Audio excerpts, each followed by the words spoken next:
Hi friend, welcome to my YouTube channel vibrant academy. आज हम आप लोगों के सामने डिस्कस करने जा रहे हैं रिस्पिरेटरी सिस्टम। यदि हम रिस्पिरेटरी सिस्टम की बात करें तो इससे पहले हम आप लोगों को एक वीडियो प्रोवाइड किए थे जिसमें डायग्राम से हम लोगों ने समझा था रिस्पिरेटरी सिस्टम में क्या क्या फंक्शन है, क्या क्या डायग्राम में था। तो सबसे पहले हम लोगों ने नोस्ट्रियल से शुरू किया था। नोस्ट्रियल के बाद नोजल पासेस था। नोजल पासेस के बाद नोजल कैविटी था जो कि कंप्लीट नोजल कैविटी को बनाता था। उसके बाद बात करें तो लैरिंग्स आता था जो कहाँ प्रेजेंट था, तो फेरिंग्स के पास, जहाँ की बक्कल कैविटी और नोजल कैविटी दोनों मिलते हैं वहां फेरिंग्स कहेंगे। फेरिंग्स के पास लैरिंग्स था जो कि एपिग्लोटिस से ढका हुआ था। एपिग्लोटिस जो है किसी भी फूड या वाटर को हम बोल सकते हैं नोजल ट्रेकिया में जाने से रोकता था। तो कहां पर, तो लैरिंग्स के पास। लैरिंग्स को वॉइस बॉक्स भी बोला जाता था, ये हम लोगों ने समझा था। नेक्स्ट यदि बात करें तो आगे हम लोगों ने लंग्स को देखा था। लंग्स में ब्रोंकी देखे थे, ब्रोंकियोल्स देखे थे और अल्वियोली देखे थे। तो लंग्स के यूनिट को अल्वियोली बोला जाता है। डायफ्राम कहाँ था, तो फेफड़े के नीचे वाले पार्ट को डायफ्राम बोलेंगे। तो आज हम लोग यहाँ रिस्पिरेटरी सिस्टम में जो टाइप हम लोगों ने जाना था कि रिस्पिरेटरी सिस्टम को हम लोगों ने 4 टाइप में डिवाइड किया था, तो सबसे पहला टाइप आज हम लोग पढ़ेंगे। लेकिन उससे पहले कल एक छोटा सा हमसे मिस्टेक हुआ था वीडियो में ये मिस्टेक हुआ था कि हम आपको बताए हुए थे कि जो म्यूकस मेम्ब्रेन नोजल पासेस में प्रेजेंट रहते हैं उससे म्यूकस सेक्रेशन होता है। और म्यूकस सेक्रेशन हम बोले हुए थे आपको कि 1.5 लीटर पर डे होता है, इस तरह से हम बोले हुए थे। तो यहाँ आपको ये 1.5 लीटर पर डे तब सेक्रेशन होगा जब आपको कभी भी सर्दी हो, जुकाम हो, नाक से पानी आ रहा है, तब होगा। जनरली यदि डेली की बात करें तो डेली को इसको 1 को आप 0 बना दीजिएगा, 0.5 लीटर पर डे। तो ये छोटा सा हमसे मिस्टेक हुआ था, इसको आप लोग सही कर दीजिएगा क्योंकि हम भी इंसान हैं, थोड़ा माइंड इधर उधर जा सकता है। तो इसको आप देख लीजिएगा कि 0.5 लीटर यानी half litre per day mucus निकलता है जो कि धूल कणों को हमारे नोजल ट्रेकिया में जाने से रोकता है या फिर लंग्स में जाने से रोकता है। तो ये छोटा सा पॉइंट था। आइए हम लोग आज का पॉइंट शुरू करें। आज हम लोग पढ़ेंगे क्या, तो आज का हम लोगों का है रिस्पिरेशन। रिस्पिरेशन की यदि बात करें तो रिस्पिरेशन में किस टाइप को हम लोग पढ़ेंगे, तो पहला टाइप है जिसे कि बोल सकते हैं एक्सटर्नल रिस्पिरेशन। एक्सटर्नल रिस्पिरेशन उसको बोलेंगे जिसको कि बाह्य श्वसन बोला जाता है, यानी इंटरनल कुछ एक्टिविटी नहीं हो रहा है, ये सिर्फ एक्सटर्नल एक्टिविटी को बता रहा है। तो इसको जनरली यहाँ हम पढ़ेंगे जिसको कि बोल सकते हैं पल्मोनरी रिस्पिरेशन। पल्मोनरी रिस्पिरेशन हम इसीलिए बोलेंगे क्योंकि यह लंग्स से रिलेटेड है और लंग्स के ऊपर क्या है, पल्मोनरी चेम्बर पाया जाता है, जिसे कि प्लूरल बोल सकते हैं, प्लूरल कैविटी या पल्मोनरी जो है पल्मोनरी लेयर से या ढका हुआ रहता है। तो एक पल्मोनरी लेयर प्रेजेंट रहता है लंग्स के ऊपर, इसीलिए इसे को बोलेंगे पल्मोनरी रिस्पिरेशन। तो इस एक्सटर्नल रिस्पिरेशन में क्या होते हैं, तो गैसेस एक्सचेंज होते हैं। तो गैसेस एक्सचेंज को हम लोग इस तरह से समझेंगे कि गैस एक्सचेंज कैसे होता है। गैस एक्सचेंज होने के दो टर्म और कंडीशन बनते हैं। पहला टर्म ऑफ कंडीशन ये है कि सबसे फर्स्ट हम लोग ये समझेंगे कि एक ब्रीथिंग के द्वारा जो हम लोग सांस लेते हैं, सांस के द्वारा गैसेस एक्सचेंज होते हैं। दूसरा हम बोल सकते हैं कि एक्सचेंज ऑफ गैसेस की इंटरनल फंक्शन, किस तरह के लंग्स में फंक्शन होते हैं जिससे कि गैसेस एक्सचेंज होते हैं।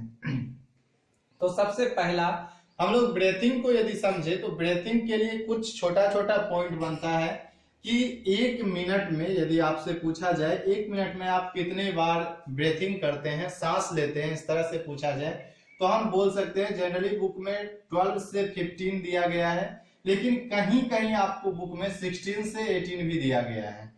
तो सिंपल हम ये समझ सकते हैं ये रेशियो 2 इसीलिए है क्योंकि जनरली यदि कोई हेल्दी पर्सन में ये 12 से 15 ही रहेगा। छोटे बच्चे को यदि आप देखिए, छोटे बच्चे में सांस बहुत ज्यादा तेज होता है, वो 1 मिनट में लगभग 12 बार सांस ले लेते हैं। लेकिन यदि हेल्दी इंसान की बात करें तो वो 15 बार सांस लेंगे। लेकिन यदि 16 से 18 की बात करें तो रिस्पिरेशन का जो रेट है, ब्रीथिंग का रेट, ये जब हम वर्क करते हैं तो हमारे वर्क करने के एक्टिविटी के ऊपर डिपेंड करता है कि ये फास्ट रहेगा या स्लो रहेगा। जब दिन के समय हम लोग एक्टिव रहते हैं तो उस समय हमारे ब्रीथिंग का रेट हाई रहता है, तो उस समय हम बोल सकते हैं ये 12 से 15 होगा। लेकिन 16 से 18 कब होगा? जब हम सोते हैं, रात में जब हम नींद में रहते हैं और शरीर को रिलैक्स छोड़ देते हैं, तो उस समय धीरे धीरे हमारा ब्रीथिंग क्या होता है? लो होता है। तो ऐसा आपको कंफ्यूज नहीं होना है कि 16 है 12 है, इतना क्लोज ऑप्शन सेट नहीं होता है। ऑप्शन जब भी रहेगा तो ऑप्शन इस तरह से आपको देगा, 5 रहेगा, 8 रहेगा, 16 रहेगा और 21 रहेगा। इसमें आपको पूछा जाएगा कि 1 मिनट में जो हेल्दी पर्सन है वो कितने बार ब्रीथिंग को लेंगे, सांस लेंगे, तो हम इसमें 16 टिक कर सकते हैं। तो इतना क्लोज नहीं देगा कि आपको 12 भी दे देगा, 15 भी दे देगा, 16 भी दे देगा, 18 दे देगा, ऐसा नहीं होगा। तो सिंपल ये हमारा एक बोल सकते हैं ब्रीथिंग रेट है कि 1 मिनट में कितने बार सांस लेते हैं। तो आप खुद में रुक के अपने जो ब्रीथिंग आपका सांस है इसको काउंट कर सकते हैं कि हम कितने बार सांस लिए। सेकेंड, हम इस तरह से भी समझ सकते हैं कि जो स्वस्थ इंसान है वो एक बार में हम बोल सकते हैं 1500 ml एयर को अपने लंग्स में वो क्या करेंगे? भरेंगे। जब वो सांस लेते हैं तो हम एयर को अपने अंदर लेते हैं, मिक्सचर ऑफ गैसेस जिसमें सारे गैस रहते हैं, और वो कहाँ आते हैं? तो हमारे लंग्स में आते हैं और हमारा थोरेसिक कैविटी, जिसको कि हम बोल सकते हैं चेस्ट कैविटी। तो चेस्ट कैविटी क्या होता है? इसमें हवा भरता है। हवा भरता है तो हम कितने एयर लेते हैं? तो लगभग हम बोल सकते हैं अप्रोक्सीमेट यहाँ 1500 ml एयर को एब्जॉर्ब करते हैं। तो ये 2 प्रोसेस में होते हैं। पहला हम बोल सकते हैं इंस्पिरेशन। इंस्पिरेशन की बात करें तो इंस्पिरेशन को ही कुछ बुक में इनहेलेशन बोला गया है। इनहेलेशन की बात करें तो इनहेलेशन ही जनरली लोकल बोलचाल की भाषा में इनहेलेशन ही मिलेगा, एक्सहेलेशन मिलेगा। कि इन मतलब सांस लेना, एक्स मतलब सांस छोड़ना। तो इनहेलेशन और एक्सहेलेशन ये आपको कहीं भी मिल जाएगा, लेकिन थोड़ा लैंग्वेज ही है तो हम ऐसा नहीं है कि सिर्फ एक वर्ड को जाने दूसरा कुछ बोल दे तो हम समझे ही नहीं। पहला हम लोग पढ़ेंगे इंस्पिरेशन और दूसरा पढ़ेंगे एक्सपीरेशन, या इनहेलेशन या एक्सहेलेशन। तो इनके डिफरेंसेस आपके एग्जाम में पूछा जाता है कि दोनों में डिफरेंसेस क्या है। आपको 3 मार्क्स का क्वेश्चन आ सकता है, तो आप एनसीईआरटी के बुक को यदि रीडिंग करते हैं तो आपको डिफरेंसेस पता हो जाएंगे। लेकिन आप हमसे पढ़ रहे हैं तो हमारा काम है आपको हिस्टोरिक लाइक याद करवाना, कि एक स्टोरी सुना के हम आपको याद करवाते हैं। बाकी लैंग्वेज आपका रहता है और नोट 100% आपका सटीक बनेगा। तो यहाँ हम आपको लैंग्वेज यही प्रोवाइड, स्टोरी यही सुना रहे हैं कि सबसे पहले हम ये समझेंगे इंस्पिरेशन। इंस्पिरेशन की बात करें तो इंस्पिरेशन मतलब सांस लेना। सांस यदि हम ले रहे हैं तो हम क्या करते हैं? तो अपने नोस्ट्रियल से जितने भी एयर हैं उनको क्या करते हैं? एब्जॉर्ब करते हैं। एब्जॉर्ब करके वो कहाँ आते हैं? तो हमारे लंग्स में आते हैं। तो जिस समय वो हमारे लंग्स में आते हैं उस समय आपके शरीर में क्या क्या एक्टिविटी हुआ है उसको आप थोड़ा देखिए। पहला एक्टिविटी ये हुआ कि लंग्स में सारे गैसेस, मिक्सचर ऑफ गैसेस आते हैं, तो हमारा थोरेसिक रीजन क्या हो जाएगा? ये थोड़ा ऊंचा होगा क्योंकि इसमें हवा भर रहा है। और सेकेंड क्या होता है? डायफ्राम, जो नीचे का पार्ट है फेफड़े का, डायफ्राम क्या करेगा? ये टेपर हो जाएगा, चपटा हो जाता है। और चपटा होने के साथ साथ क्या करते हैं? ये लंग्स को पूरी तरह एयर को भरने में मदद करता है। तो यहाँ डायफ्राम अपना एक्टिविटी दिखा रहा है। थोरेसिक रीजन क्या कर रहे हैं? थोरेसिक रीजन अपने एक्टिविटी को बता रहे हैं। नेक्स्ट हम बोल सकते हैं कि जो हमारे शरीर के अंदर क्या है, तो हम लोगों ने पढ़ा था अल्ब्यूली।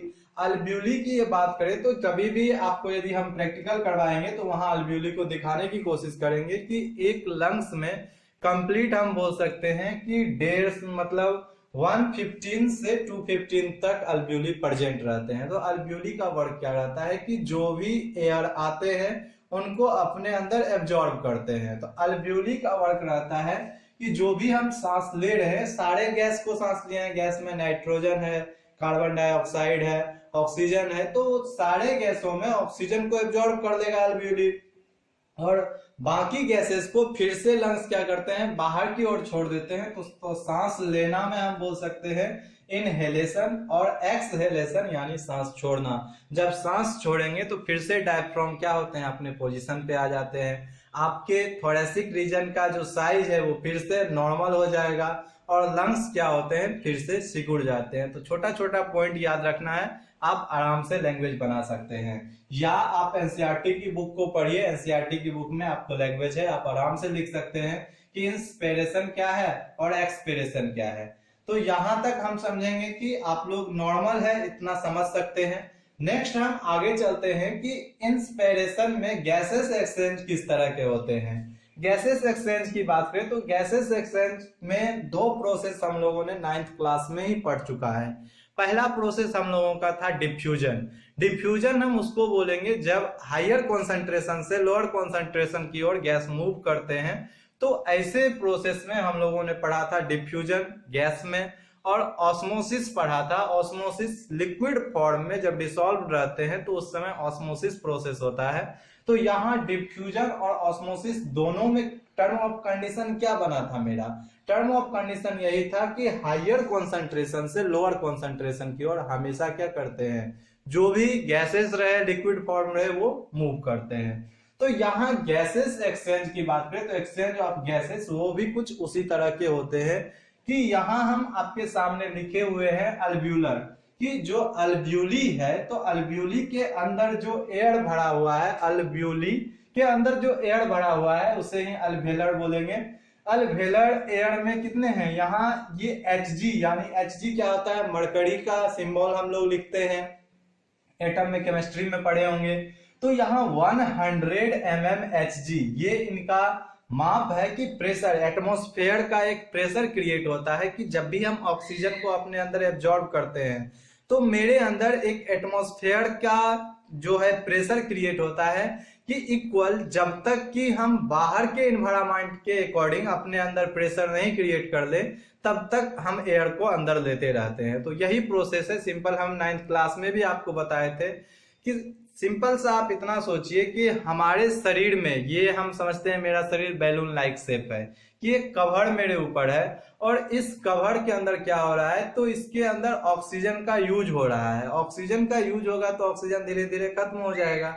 जब इस कवर के अंदर ऑक्सीजन खत्म हो जाता है तो एटमॉस्फेयर में ऑक्सीजन अवेलेबल है। तो कंपैरिजन कीजिए कि आपके शरीर से एटमॉस्फेयर में मतलब एटमॉस्फेयर में जो ऑक्सीजन है उसका लेवल क्या है, अप है, इसीलिए ऑक्सीजन को हम अपने अंदर एब्जॉर्ब कर लेते हैं। लेकिन कार्बन डाइऑक्साइड क्या होता है, मेरे शरीर के अंदर बनता है।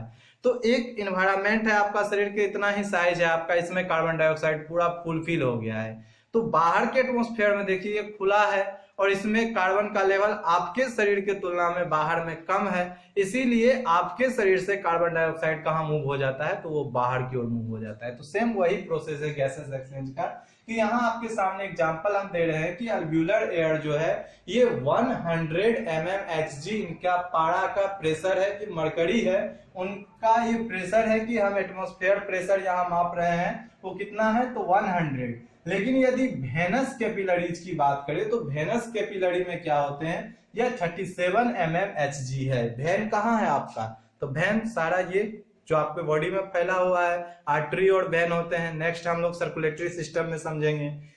तो कंपैरिजन कीजिए कि ऑक्सीजन ये किसके लिए है, ऑक्सीजन के लिए, कि ऑक्सीजन अल्व्यूली में आपका 100 mm Hg प्रेशर है। यहाँ के कंपैरिजन में आपके वेन में ऑक्सीजन का क्या है, लो है कॉन्सेंट्रेशन। तो लो कॉन्सेंट्रेशन है तो हाई कॉन्सेंट्रेशन कहाँ मूव करेगा, लो कॉन्सेंट्रेशन की ओर।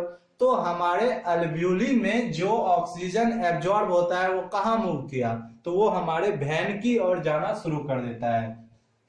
सेकेंड यदि हम समझे तो ये प्रोसेस है कार्बन डाइऑक्साइड के लिए। कार्बन डाइऑक्साइड के लिए यदि हम समझे तो यहाँ अल्व्यूलर एयर की बात करें तो ये कितने हैं, तो ये 40 mm Hg ये इनके एटमॉस्फेयर प्रेशर है। नेक्स्ट यदि बात करें तो वेनस कैपिलरीज में ये कितने हैं, 46 mm Hg। तो यहाँ प्रेशर कौन हाई है कौन लो, तो हायर प्रेशर है वेनस का, लो प्रेशर किसका है, तो अल्व्यूली का। तो वेन से अल्व्यूली के लिए यानी आपके रक्त से जो आपका शरीर में सिरा गया हुआ है, वेन गया हुआ है, वहां से कार्बन डाइऑक्साइड कहाँ मूव करेगा, तो वो अल्व्यूली की ओर मूव करेगा। तो यहाँ कहाँ पे कौन मूव कर रहा है, तो हमेशा ये याद रखेंगे हायर कॉन्सेंट्रेशन से लो कॉन्सेंट्रेशन की ओर मूव करता है। तो इस प्रोसेस को हम बोल सकते हैं डिफ्यूजन। यदि वाटर फॉर्म में गैसेस एक्सचेंज होते हैं तो उसे ऑस्मोसिस बोला जाता है। ये 9th क्लास में आप लोगों का क्लियर है। तो सिंपल गैसेस एक्सचेंज यही होता है कि कहां पे कॉन्सेंट्रेशन हाई है, कहां पे कॉन्सेंट्रेशन लो है, तो ये एटमॉस्फेयर प्रेशर को बता रहा है। नेक्स्ट यदि छोटा सा हम यहाँ जिक्र कर रहे हैं किसका, तो हेमोग्लोबिन का, क्योंकि कल हम लोगों ने देखा था कि जो अल्व्यूली बैलून लाइक शेप था, इसके ऊपर मतलब रिंग लाइक शेप में बहुत से हेमोग्लोबिन प्रेजेंट रहते हैं। हेमोग्लोबिन को जनरली बोल सकते हैं रिस्पिरेटरी पिगमेंट। हेमोग्लोबिन को किस नाम से जानेंगे कि रिस्पिरेटरी पिगमेंट है, कि ये श्वसन में भाग लेते हैं, रिस्पिरेशन में भाग लेते हैं। यदि हेमोग्लोबिन नहीं रहेगा तो हम लोग ऑक्सीजन को एब्जॉर्ब नहीं कर पाएंगे।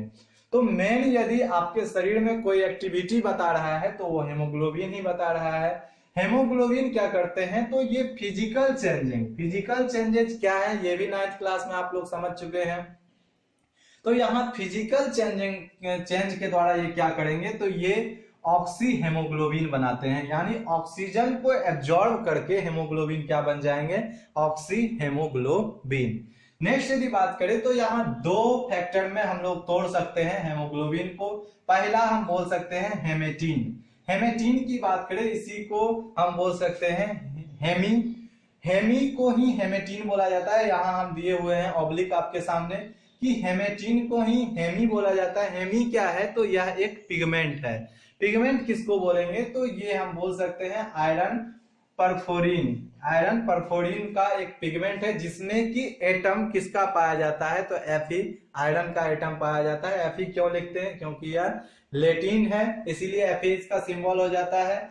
नेक्स्ट यदि बात करें तो ग्लोबिन क्या है, तो यह प्रोटीन है। तो यहाँ जनरली ग्लोबिन जो होते हैं ये 95% होते हैं। यदि आप हेमोग्लोबिन की बात करिए तो ग्लोबिन आपका 95% रहेगा, लेकिन यदि हेमेटीन की बात करें या हेमी की बात करें तो हेमेटीन या हेमी की बात करें ये मात्र आपके शरीर में 5% होता है, जो जिसमें कि आयरन प्रेजेंट रहता है, लोहा। और ये आयरन प्रेजेंट रहने के कारण आपके शरीर में जो होते हैं आयरन की कमी से एनीमिया होता है। तो आयरन क्या करेंगे, ये ऑक्सीजन को एब्जॉर्ब करते हैं। तो ये हेमी या फिर हेमेटीन जो है ये आपके शरीर में ऑक्सीजन को एब्जॉर्ब करेंगे। और यही हेमोग्लोबिन ऑक्सीजन को एब्जॉर्ब जब कर लेते हैं तो ऑक्सीजन कहाँ आते हैं आपके, तो वेनस कैपिलरीज में। तो यही हमारा था एक्सचेंज ऑफ गैसेस। और पहला हम लोगों का एक्सटर्नल रिस्पिरेशन में सबसे यदि वीवीआई पॉइंट आपके 10th क्लास में मानिए तो आपका यही है ब्रेथिंग, कि आपको ब्रेथिंग को समझना है कि ये किसमें होता है। तो इसको बोल सकते हैं प्लेड्यूरल कैविटी या फिर थोरेसिक कैविटी भी बोल सकते हैं, या चेस्ट कैविटी भी बोल सकते हैं, कि ये थोरेक्स यहाँ का रीजन है तो इसे थोरेक्स कैविटी बोलेंगे। तो मेन आपका इसी दोनों का डिफरेंसेस है। आप लोगों को एनसीईआरटी रीडिंग देना है और छोटा छोटा लैंग्वेज बना के आप लोग डिफरेंस लिख सकते हैं, दोनों में क्या एक्टिविटी होता है, क्या डिफरेंसेस होते हैं। बाकी हम आशा और उम्मीद करते हैं कि आप इस पॉइंट को आसानी से समझ लिए हो।